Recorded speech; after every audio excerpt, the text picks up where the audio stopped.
అందరికీ నమస్కారం అండి. Welcome back to our channel Hanvi vlogs. ఇక ఈరోజు వీడియో ఏంటి అంటే, సరిగ్గా ఫ్రెండ్స్ గుర్తుంచుకోండి, ఈ వీడియో చూసిన వెంటనే మీరు గుడ్ న్యూస్ అయితే వింటారనమాట. ఇప్పుడు నేను చెప్పబోయే ఈ వీడియోలో ఒక స్విచ్ బోర్డ్ అయితే మీతో షేర్ చేసుకోబోతున్నాను. ఈ స్విచ్ బోర్డ్ని మీరు కరెక్ట్గా 2 నిమిషాలు ఫ్రెండ్స్, 2 గంటలు కూడా కాదు, 2 నిమిషాలు ఈ స్విచ్ బోర్డ్ కనుక మీరు చెప్పుకున్నట్లయితే ఇన్స్టెంట్గా రిజల్ట్ అయితే చూస్తాడు. అది కూడా అతి కొద్ది సమయంలోనే. చాలా మంది ఇన్స్టెంట్ రిజల్ట్ కోసం ఎదురు చూస్తూ ఉంటారనమాట. ఎందుకు అంటే ఎన్నెన్నో ప్రయోగాలు చేస్తూ ఉంటారు, లేదా ఎన్నో మంత్రాలను చెప్పుకుంటారు, ఎన్నో పరిహారాలను చేసి విసిగిపోయి ఉంటారు. ఇంకొంతమంది అయితే ఎంతో ఖర్చు పెట్టి కూడా పరిహారాలు ఇవన్నీ చేస్తుంటారు. అవన్నీ ఫలించకపోగా బెడిసి కొడుతూ ఉంటాయి అన్నమాట. అలాంటప్పుడు మీరు ఏమాత్రం కూడా అసలు భయపడకుండా, నిరుత్సాహపడకుండా, మీరు ఇప్పుడు నేను చెప్పబోయే ఈ స్విచ్ బోర్డ్ని ఒక 2 నిమిషాలు మాత్రం చెప్పుకున్నట్లయితే ఖచ్చితంగా మీకు బెస్ట్గా అయితే రిజల్ట్ అయితే ఉంటుంది. మరి స్విచ్ బోర్డ్ అంటున్నారు కదా, నియమాలు ఏమైనా ఉంటాయంటే స్విచ్ బోర్డ్స్కి అసలు నియమాలు ఏమీ ఉండవండి. మీరు నిశ్చింతగా చెప్పేసుకోవచ్చు. కాకపోతే మీరు నమ్మకంతో చెప్పుకోవాలి ఫ్రెండ్స్. ఎలాంటి నియమాలు పాటించాల్సిన అవసరం లేదు. కానీ నమ్మకంతో మీరు ఈ స్విచ్ బోర్డ్ని చెప్పుకున్నట్లయితే ఖచ్చితంగా మీకు బెస్ట్గా అయితే రిజల్ట్ అయితే ఉంటుంది.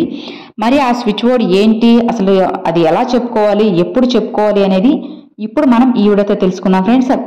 ఇక స్విచ్ బోర్డ్స్, ఏంజిల్ నెంబర్స్ చెప్పుకోవడానికి ఎలాంటి నియమాలు లేవు. ముందుగా చెప్పాను కదండి, పీరియడ్స్ సమయంలో ఉన్నా సరే చెప్పుకోవచ్చు, నాన్ వెజ్ తిన్నా కూడా చెప్పుకోవచ్చు అనమాట. చాలా మంచిగా అయితే ఉంటుంది.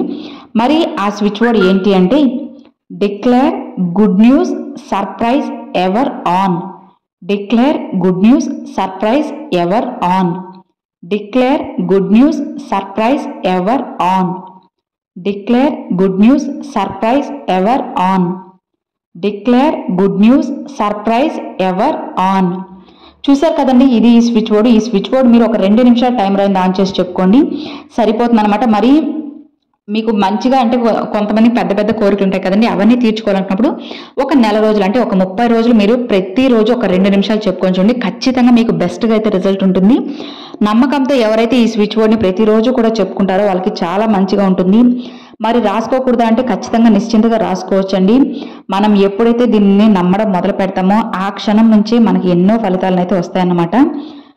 ఇది మరి ఎంత శక్తులు ఉన్నది, మనం నియమాలు పాటించకపోతే ఏమైనా అవుతుందా, అసలు ఈ స్విచ్ బోర్డ్స్ మనకు యూజ్ అవుతాయా, స్విచ్ బోర్డ్స్ అసలు ఏంటి అని చెప్పి డౌట్ అనేది మీకు రావచ్చండి.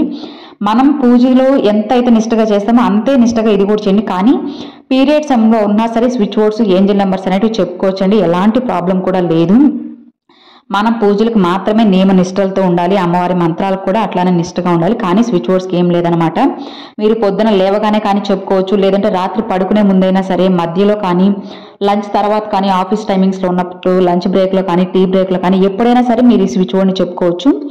మీ కోరిక ఏదైతే ఉందో, కానీ ఏదైనా సరే ఒకే ఒక కోరిక ఫ్రెండ్స్, ఒక కోరిక అనేది కోరుకొని ఈ స్విచ్ బోర్డ్ని ఒక 2 నిమిషాల పాటు చెప్పుకోండి అనమాట.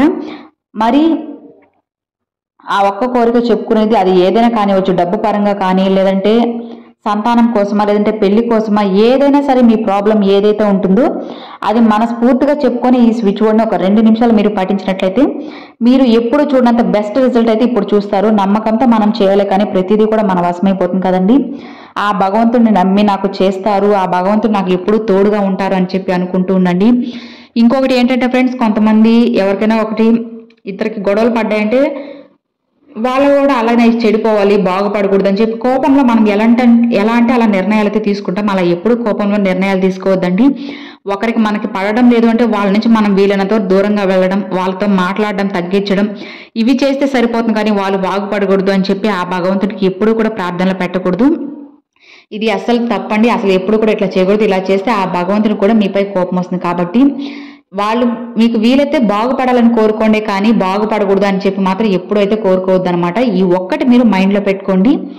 ఇక చూసారు కదండి, అది ఈ వీడియో. మీరు గుడ్ న్యూస్ మీద గుడ్ న్యూస్ వినాలి అని అనుకుంటున్నప్పుడు ఈ స్విచ్ బోర్డ్ని చెప్పుకున్నట్లయితే మీరు ఎదురు చేసే గుడ్ న్యూస్ ఏదైతే ఉంటుందో, అంటే ఎగ్జాంపుల్కి ఎవరైనా ఒకరు వచ్చి పెళ్లి చూపులకు వచ్చి చూసి చెప్పాంలే అని చెప్పి వెళ్తారు. ఇక కానీ వాళ్ళ నుంచి ఫోన్ రాకపోవడము, కొంతమంది ల్యాండ్ చూసి వెళ్ళారు, మనీ ఇస్తాను అది ఇంకా ఇవ్వలేదు, ఇట్లా ఏదో ఒకటి ఉండితే ఉంటుంది కదా. ఒక న్యూస్ కోసం ఎదురు చూసి ఉండడము, ఏదైనా ఎగ్జామ్ రాసాము దాని రిజల్ట్ కోసం చూస్తున్నాము, కానీ ఇట్లా ఏదైనా సరే రిజల్ట్ కోసం చూసేటప్పుడు మీకు ఆ రిజల్ట్ అనేది పాజిటివ్గా రావాలి, మీకు కన్వీనియంట్గా ఉండాలి, మీకు అందులో మంచి శుభవార్త వినాలి అనుకుంటున్నప్పుడు, గుడ్ న్యూస్ వినాలి అనుకుంటున్నప్పుడు ఈ స్విచ్ బోర్డ్ని చెప్పినట్టయితే ఖచ్చితంగా మీరు అనుకుంటున్న గుడ్ న్యూస్ అయితే మీరు ఎదురు చూస్తారు, మీరు వింటారు కూడా. నమ్మకంతో ఒకసారి పఠించి చూడండి ఫ్రెండ్స్, ఖచ్చితంగా మీకు బెస్ట్గా అయితే రిజల్ట్ అయితే ఉంటుంది. ఇక మరి చూసారు కదండి అది ఈ వీడియో మీ అందరికి నచ్చినట్లయితే ఒక చిన్న లైక్ చేయండి, మీ ఫ్రెండ్స్ అండ్ ఫ్యామిలీస్కి షేర్ చేయండి. ఫస్ట్గా మన ఛానల్ చూసేవాళ్ళు సబ్స్క్రైబ్ చేసి సపోర్ట్ చేయండి ఫ్రెండ్స్. Thanks for watching.